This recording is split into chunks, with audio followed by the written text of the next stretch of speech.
14 minutes. I think I deserve a little bit of credit here. We're live. I'm not Nick Caleying it. It is SNL. Landry Locker, Cody Stutes with you. We are on to Jacksonville as D'Amico Ryans looks to remain undefeated in road AFC South games. How about that? 11 in a row overall, 6-0 for D'Amico on the road against AFC South opponents. Now, we've talked a lot about what they need to do, what they should do, what they must do.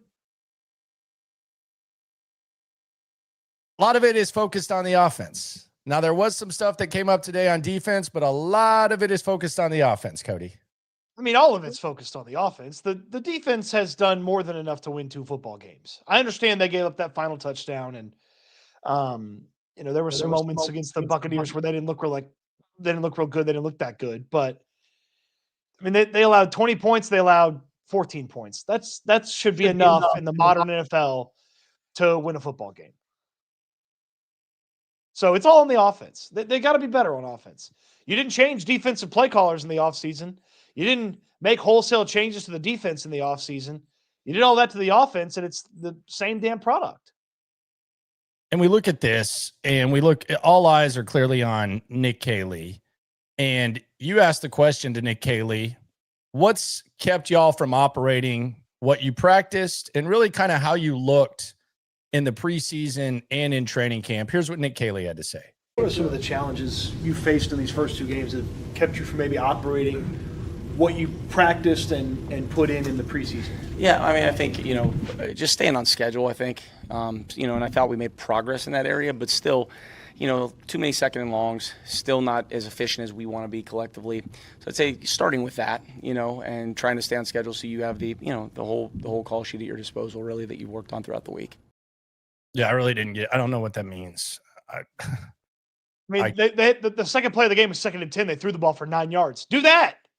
When you're 2nd and long, do that. Throw the ball for 10 yards. Like, we had too many 2nd and longs. Hey, you know what you did on 2nd and long? You threw a screen to Nick Chubb, went for 27 yards. Do that. You didn't throw to a running back after the second quarter. Like, I haven't loved these past 2 weeks of Nick Caley at the podium. Yeah, the staying on schedule thing and like the behind, like no shit. Like it doesn't always work that way though. It doesn't always work that way. Yeah, you have to have an answer to that question. You got to stay on schedule. Cool. You got to stay on schedule. It's these little buzzwords and these descriptions are just kind of like it's kind of like the old BOB. I got to be better, but like, and I don't. The result on the field is really what's going to matter more. But like this is just kind of it's kind of an eye roll for me when it comes to Caley, and it almost feels like. I'll tell you what it feels like, but first let's get to the question that everybody wanted to hear: the explanation about what the hell went on when they got to the 1 yard line. Well, I would say we get down there, we ran the ball, obviously stuck in a run, didn't really gain much on it at all. Then you get into a 3rd down situation, and at that point have a lot of confidence in the guys that we have on the team. So called a low red zone play that we have a lot of belief in, and it didn't work out. Again, our process, I feel confident in the process. Gets to 4th down, same thing, call a low red zone, 3rd down, call it 3rd and 4th down play. Didn't work out the way we want it. So again, got to assess those things and move on and learn from it. And, just I can do better. We all can do better. So moving forward and trying to grow. Damn, is that a bite mark on his neck? What? I think he got bit by the energy vampire. Like, it's almost like ever since CJ Stroud like has been like depressed the last 2 weeks. Like, it seems like ever since CJ Stroud has gotten depressed, like Nick Caley has to go up to the podium and he's just not even like the same jovial guy. Maybe it's because they're losing and he's not getting bit by an energy vampire, but it is just kind of funny to see Nick Caley up there doing what he's doing, and just kind of, yeah. I do like how he said, "Yeah, we ran the ball, we didn't gain much." Well, if you gained anything, you'd have scored. Yeah, we didn't really gain. What were we going to do? Go from 1 yard to half a yard out? Yeah, no gain was fine. You ain't never hate. Swarm. Team player says this could be a rally point or the end of the season for us this weekend. Yeah, only one team this century has started 0-3 and made the playoffs. It was the Bill O'Brien 2018 Texans. So, yes, I agree. I do feel very strongly that this team, where they are right this moment, is definitely going to test the winning cures all ills thing. Because if they win, they might throw a freaking parade headed to the podium next week. Okay. They might send the marching band in with the trombone player, be like, we won. Roy Boy 3281 says, is Nick Caley unqualified or does he simply need to be up in the booth calling plays? I don't think either one. I think he's qualified. Like his body of work, it demands an opportunity to call plays. Up in the booth, yeah, I don't know about all that either. If they lose, he has to shave his beard. They got to try something else. You got to try something new. He's got to go from. He's got to go get rid of the beard if they lose. You got to do something different. You got to wear a different hat or something. I don't know. You got to wash the hat. I don't know. Try everything. Yeah, try everything. This is a good opportunity here to talk about our friends at Spanky's. We love Spanky's.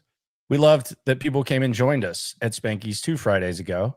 Now, 2 Fridays from now, we will be at Spanky's. And it wasn't 2 Fridays ago, it was one. It's been way too long since we've been with you people out there. They make their sauces, the dough, handmade. The appetizers are elite. They got the full bar, perfect setup. And we love the whole family from Frank down. He's got his daughters doing their thing now. We love Spanky's.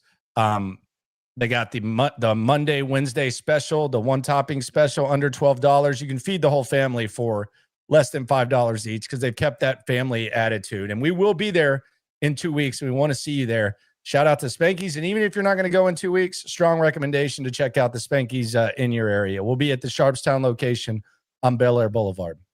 You know what I did the day after we had the live broadcast of Spanky's? I went and watched Georgia Tech beat Clemson there and had some wings and tater kegs. I'm thinking of going to the 11 a.m. college football games this week there. I was going to ask you if you wanted to go check out the Tech game at 11, Spanky's. Well, don't threaten me with a good time. I can start the day with some pizza. All right, I'll see you there. Then maybe we'll see y'all there, and maybe we'll see you there the Friday after that. Shout out to Spanky's. Yeah, appreciate them for having us out. And if you missed out on the first one, don't miss out on the second one. And I got a hunch we'll be there plenty over the course of the year. Yes, we will. Shout out to Spanky's. All right, so D'Amico didn't really answer it when it came to the offensive line. He did to Stutz, like in an indirect way.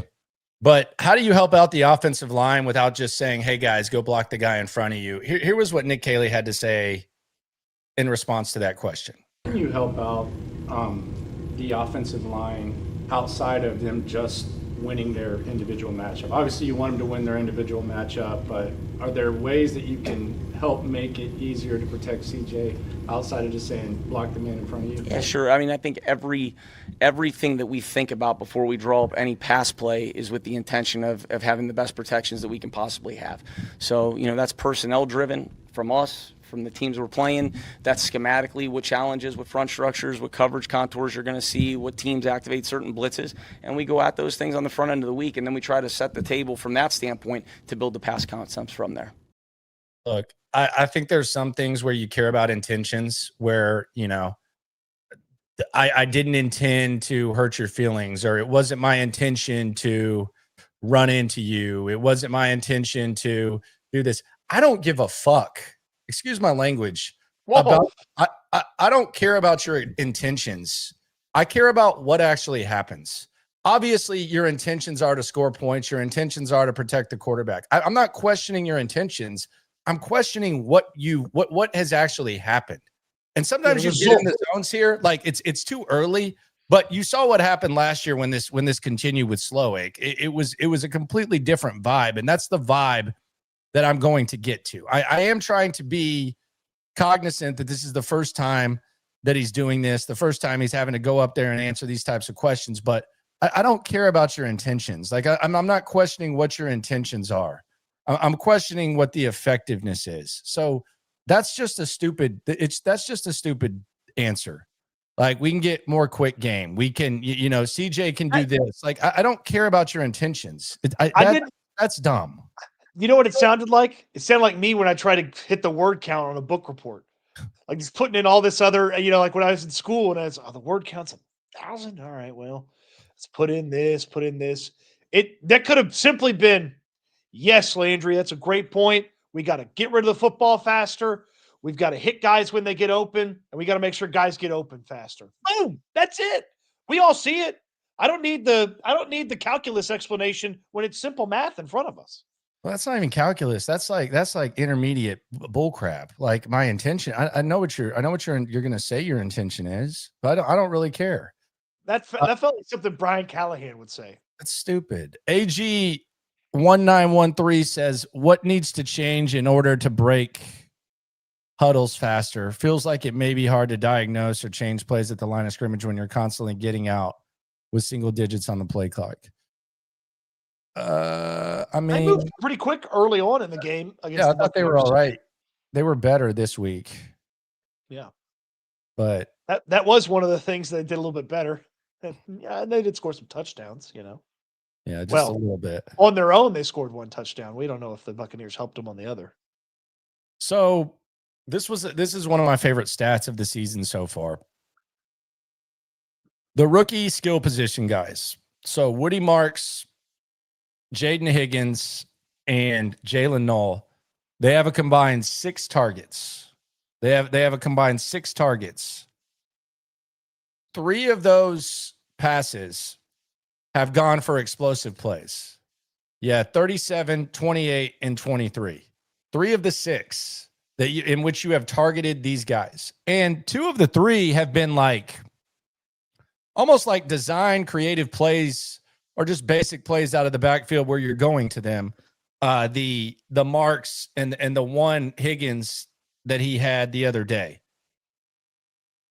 What do they need to do to get more of those? I asked Nick Caley. Here's what he said. The rookies, I think there's 6 combined targets and there's 3 explosive plays in the pass game with those guys. Is that something that you might want to see a little bit more? And could we see more of maybe those guys getting on the field? Sure. I think again, yes, those guys have done a really good job. Okay. And we have opportunities. I think a lot of our guys can do really positive things with the ball in their hands. So again, week to week, package to package, who we have available, and we'll continue to grow. I've been pleased with all those guys, and I've said that before, and that's the truth. So we just got to keep continuing to get better and working at those things. I didn't like that one. Well, I asked him about Woody Marks pass pro too, and you knew what I was doing here. I think Woody's pass protection has been. I think he's done a good job since he's gotten here. I think that he's going to continue to improve in those facets, and I have a lot of confidence in him. Danny does a great job with those guys, and he's got a great guy, obviously. When you look at Nick and Dari that have had a lot of experience in this league to model from. Don't model Dari's pass pro. Like you're going to get CJ killed. Like that. Like that, I don't need to hear the name Dari. Like I don't want to see him on the field on offense, and I don't want to hear about him unsolicited at the podium. So this is kind of like where you listen. Like sometimes you'll listen to a album, and then you'll listen and you won't think it's good, and then you listen a second time, and you're like, this I can get used to this. This is going to be in my normal rotation. This when you listen back to this press conference, it's just weird. Like don't follow Dari when it comes to being a professional, maxing out your potential, but special teams. Yeah, don't look at what he does on pass protection or anything on offense and strive to be that. That's you're do your own thing. Look at Chubb. Look at Nick Chubb for sure. Don't look at Dari Gumbawale, please. No. Just don't do that. I mean, it feels way more like Patriot at the podium than it needs to be. Like, just, hey, you know what? When we see those explosive plays, we got to find ways to get more of those explosive plays. I'm a simple man. I'm not asking for a lot. Just, you don't have to tell me, well, yeah, though, I like those guys. I like what those guys have done. Yeah, put them on the field. Show me. Since we're talking school, show and tell. Let's hear his summary of how the offense gets it going. This is going to be so simple. And then I'm done with Caley for the day. I'll be honest. I'm just going to wait till Sunday. I might not even mention his name the rest of the week. This was at the end, and it was kind of like the rally cry at the end here. We just got to play more consistent. We got to play cleaner. We got to play with better fundamentals. I got to do a better job early on of getting us going too, and we can all collectively do that. And as long as we just keep working, I believe in what we're doing, and I believe in the people in this building. All right. So everything? So everything's got to be bad. I mean, we got to play more consistent. We got to have better fundamentals. I got to call better plays. Like, what's left? Let's just get to Sunday and see how it looks.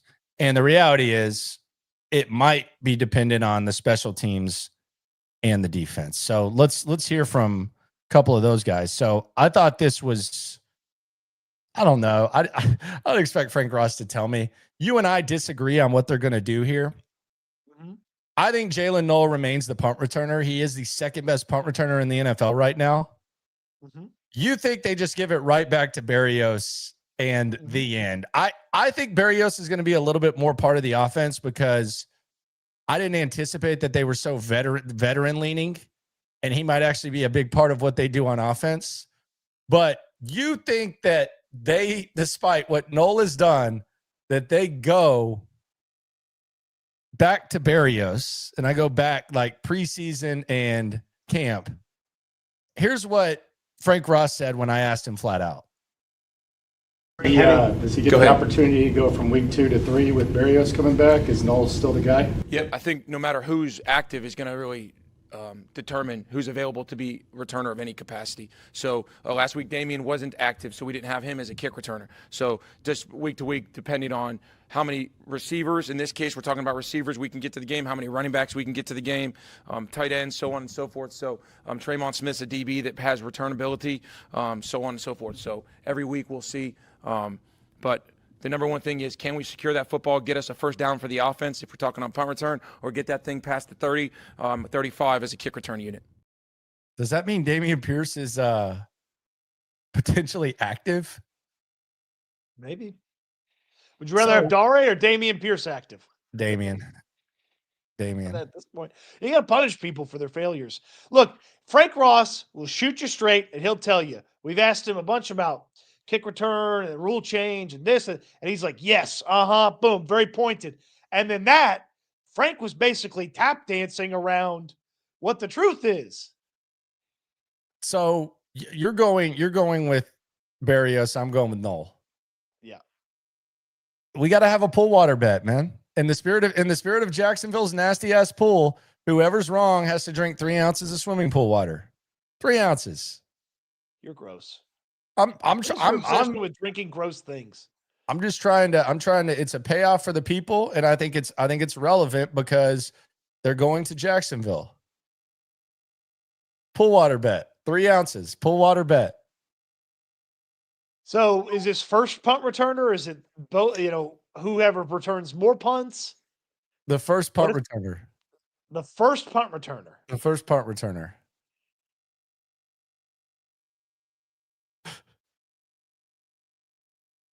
Okay. All right. Berrios versus Noel. Now, here, I want to be clear about my stance. I don't want to be right. I'm just telling you, prepare for Berrios. So you want pull water. So there you go. I don't want to be right. Just prepare for Berrios. There's some people very concerned about you right now in the chat. They say just stick to ACV. That's fair. We can stick to ACV. I think I'd rather have the pool water. Okay, well then pull water or ACV, your choice. 3 ounces. I think I'll stick to the pool water. Logan on the soup says, do you see Chubb getting more explosive each game? Well, no, he averaged 1 yard a carry outside of 2 carries. Yeah, no, that wasn't all him, but like the run game is more than just what Chubb can do. I mean, they averaged 1 yard a carry outside of his 8-yard run and outside of his 25-yard touchdown run. So, no. But I say that not as a criticism of Nick Chubb. They did not run the football well. They did not run the football well as a team. They didn't get push. And It's not like, and there were times where Vita Vea's fat ass wasn't in there, and they still weren't getting push. So it's not just, oh, well, Vita Vea was there, so they couldn't get any push. Well, no, there are two guys I'd never heard of in there giving Lakin Tomlinson work. So, it wasn't just a Vita Vea thing. Lakin's having a tough go. Lakin's he's having a tough go. He's the worst offensive lineman they have. So are we going to see multiple slot guys? Like, is the vision that I had with Caley that I haven't seen him have the opportunity to execute is multiple slot guys? Does the Berrios and Christian Kirk return mean that we finally get that at least? Like, maybe it's his comfort zone. And this isn't a new discussion. This is what I've been talking about since they brought him in. So maybe we get to see that. Maybe this makes him like sprinkle Noel in some way. He has to play Higgins now. Like he's being forced. The Higgins things is a force because his best friend Justin Watson's not there. No, he can just play more Xavier Hutchinson. Okay, well that's fine too. Just don't play Justin Watson. It's worth noting X has 2 explosive plays in 2 games. Yeah, like you know what I would do? Like if I were a football coach and a GM, you know what I would do? What would you do, Landry, if you were a football coach? I would look to the epitome of not having enough wide receivers the last couple of years and it being your biggest weakness, and just bring the guy in that has been there the whole time while they've tried to find wide receivers, while they've signed Juju Smith-Schuster off the streets, Hollywood Brown. And I would just let Justin Watson play half the plays. Like that, when you have like younger options behind him. That's the weird thing for me, is that all we hear about with Kansas City, and the only reason we know this is because it's always the national talking about, man, their receivers suck. Oh, their wide receivers are hurt. Oh, what are they going to do without Rashee Rice? What are they going to do without so-and-so? And Justin Watson's been there the whole time. Like they're just talking about him like he's nothing and there's no production. So they bring him in, thought he would be like a nice little 5 or 6 receiver. He's playing as much as the rookie that you drafted 35 overall or whatever it was. And he's playing more than the rookie that you got 69. And he's playing about as much as the guy that had the best camp, arguably. Like it's I don't want to sit here and say blessing in disguise, but good God, like maybe sometimes when you're blinded, you need other people or other things to happen to where you can figure some stuff out. Maybe this is an overreaction. I don't understand Justin Watson being out there as long as he was. It doesn't 40% of the snaps. I can't believe we don't have it somewhere on a sounder. Rookies don't know anything. Bill O'Brien. Rookies don't know anything. Zach says all the captains fumbled the bag this week. Dare, not good. Aziz dropped the interception. Yeah, but he was terrible. Will Anderson had 10 pressures and a sack. Oh, he did? Yeah. Don't tell that to Matt Burke. And then who's the other offensive captain we're missing? Oh, Nico. Nico was good. Isn't Nico captain? CJ.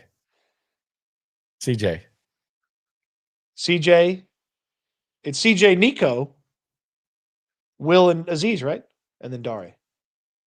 HDAV, afternoon, Landry, Cody, and friends. All I heard from the OC was blah, blah, blah. It actually sounded like the teacher from Charlie Brown.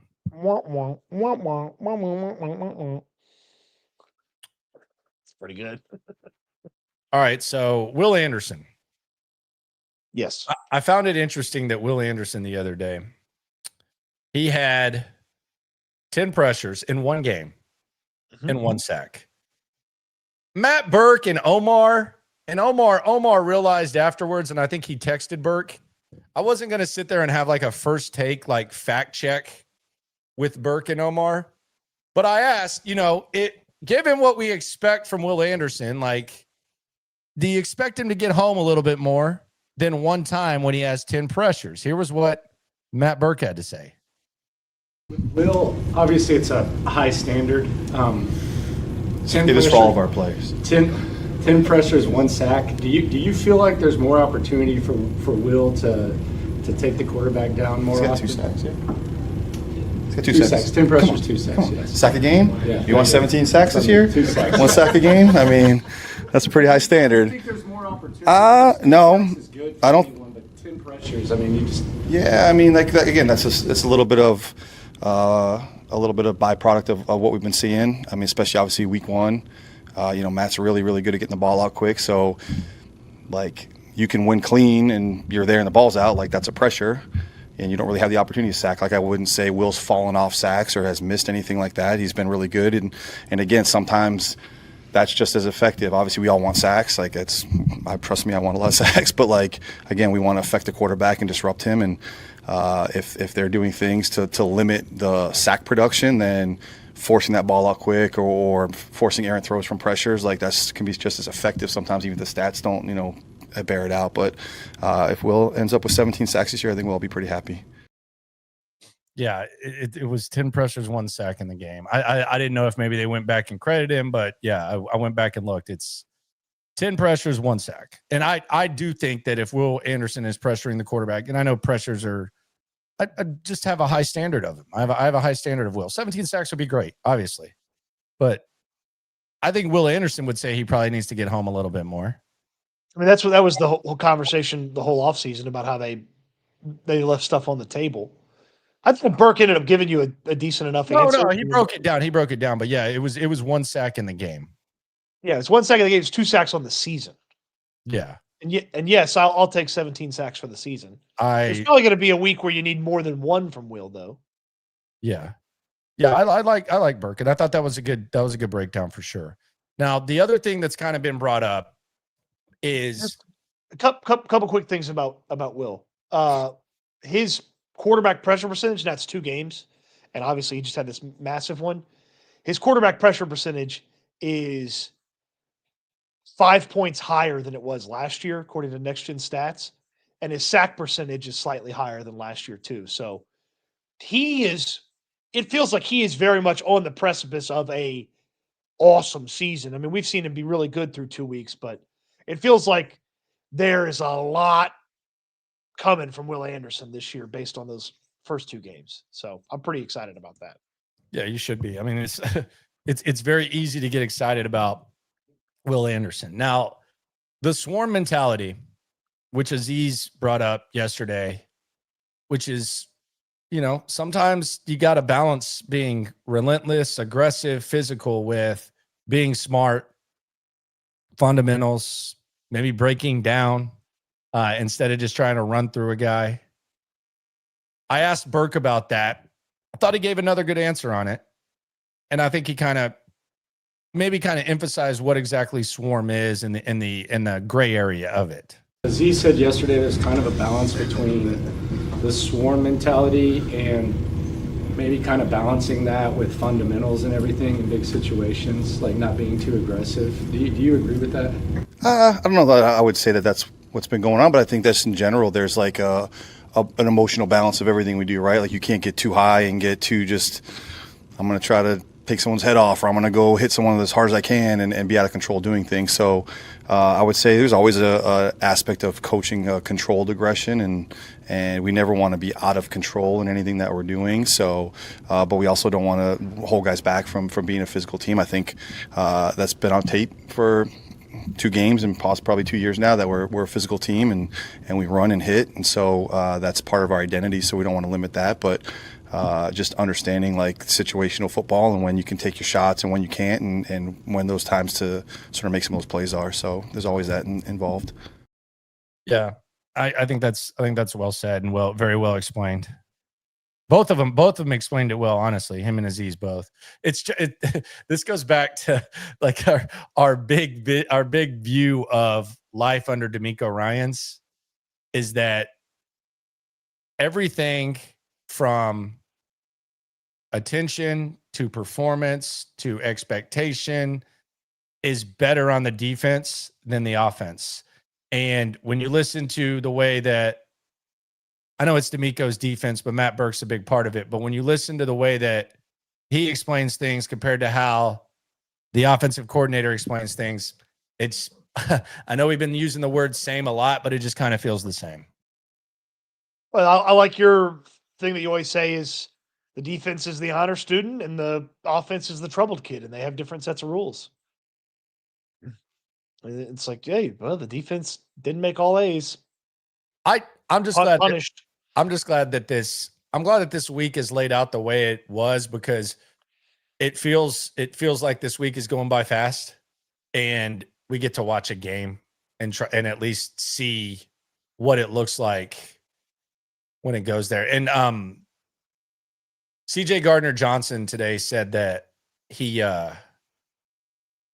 said that we didn't lose any conference games, and I think that's kind of, it feels like, because someone else said that at the podium today. I think it was, who was it who said we finally play AFC? Was it Frank Ross? Yes, so excited to get AFC South play started. Yeah, so I think that's kind of the rally cry is, hey, we lost to a couple of NFC teams. Now it's time to see what's up with the AFC. It's tiebreaker 4 when everything's all said and done. It's important. It's not the most important thing, but no, but I mean, like whenever your back's against the wall and there's something, like you always have like some sort of sales pitch, Yeah. Anything to get you up for this one out that's not, oh God, we've lost 2 games, we've got to win a football game. Anything that you could focus on, like, let's go get those Jaguars. We got to bring our own energy because nobody's ever at that stadium. Hey, let's go knock Trevor Lawrence around for Aziz. Anything that can get them going that's not, oh God, we got to win, or it's 0-3 and the building's falling apart. Like, anything that's not that's going to be positive. So there's another thing that I want to ask, and this has nothing to do. This is kind of taking you inside the locker room, not this locker room, but like the Texans locker room. How many effing Gators do they have, dude? Like, so a lot. The University of Florida sends these like supersized boxes every week with like swag based on what they're wearing. And good God, like I'm looking around, I'm like, okay, Dameon Pierce, there's a big box. Then all of a sudden the equipment manager comes out. Trent Brown, oh, there's a big box. Oh, Tommy Townsend, there's a big box. Oh, Graham Mertz, there's a big box. Oh, CJ Gardner-Johnson wants his box. He is a proud Gator fan. He told us that he used to drive when he was a kid to Gainesville and get Tim Tebow's autograph. And he said that Rainey was his favorite player. He got to shake his hand and all that. So like CJ is like a big Florida guy. Originally committed to Muschamp, then was going to go to Miami, but Muschamp left, and then they ended up winning him over. So he stayed there. How many Gators are there? 6? So they have Trent Brown on the practice squad, and then on the active roster, they got CJ Gardner-Johnson, Graham Mertz, Dameon Pierce, and Tommy Townsend. So 5. But the boxes were massive. And then Wisconsin had a little box too. Who got the Wisconsin box? Dare. Oh yeah. Dare got the Wisconsin box. Dare got the Wisconsin box. Is like that big. Yeah, and the Florida box was like this huge. Like Wisconsin, I don't know. They might have sent him a freaking bandana. Yeah. They might send him one of those little towels that they give away. Florida, it looked like they had like a full suit or something. Jordan. I watched Graham Mertz on boxes. It was a bucket hat. It was a long sleeve Jordan, a short sleeve Jordan, a long sleeve like quarter zip. Damn. It looked like a vest maybe. Like there's a ton of stuff in Damn, all Jordan brand. What did Mertz say when he looked over at the Wisconsin box? Well, that transferred to the right school. Yeah, there's a lot of Gators. So we'll see if D'Amico and company can figure it out. We got Friday tomorrow. We'll have a clear vision. I'm anticipating Jalen Smith doesn't play. Who knows? The injury report was unchanged. Yeah, so Jalen Smith did not practice today. Everyone else was. I would actually be surprised if Jake Andrews plays. I think he's gutting it out. I'll be surprised. I saw him in the locker room. He took a sip of an energy drink, and then he goes, and I was like, I didn't like that face. He's like, I had to figure out what flavor this is. Yeah. He's walking around. I mean, he's moving around okay. He's running out there on the field at practice. He's what? He's walking around and moving around okay. Oh, you must not have seen him walking very much after practice. He's pretty sore. Looked fine to me. Everybody's sore after padded practice. They work hard out there. Yeah, they swarm. O-line's trying to figure out how to stop a blitz.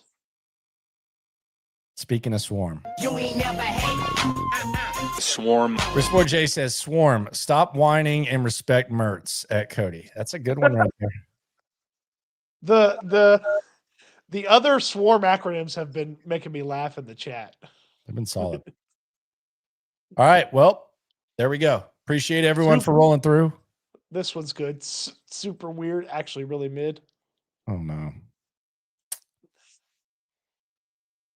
Staring with awful regret, miserable. Okay. They need to win.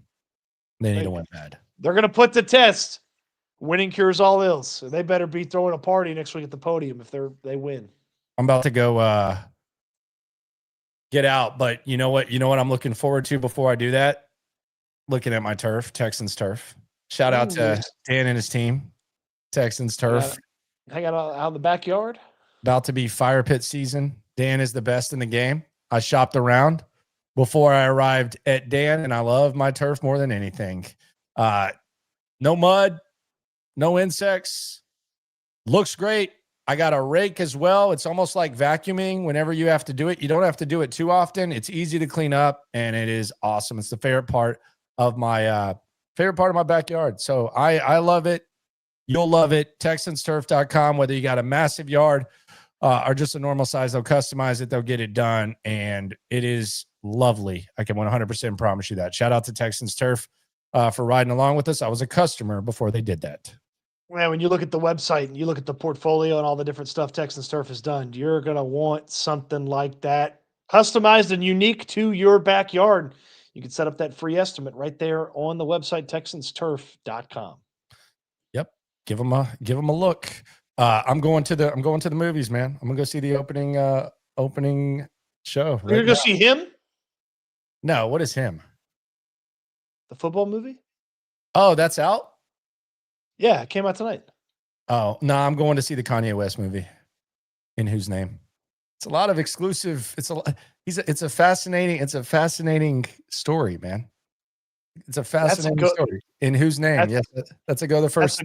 That's a go to the movies thing. Yes. I already like the documentary. I'm gonna go check out the Kanye movie. Judge me, sir. You and Kanye think the same on a lot of things. That is not true, but you do think that no one man should have all that power. No, me and Kanye both think that Kim Kardashian is the devil. That's it. That's all we have in common. Appreciate everyone for rolling through. Subscribe, like, right along. Always remember, when it comes to this Texan stuff, we're all in it together.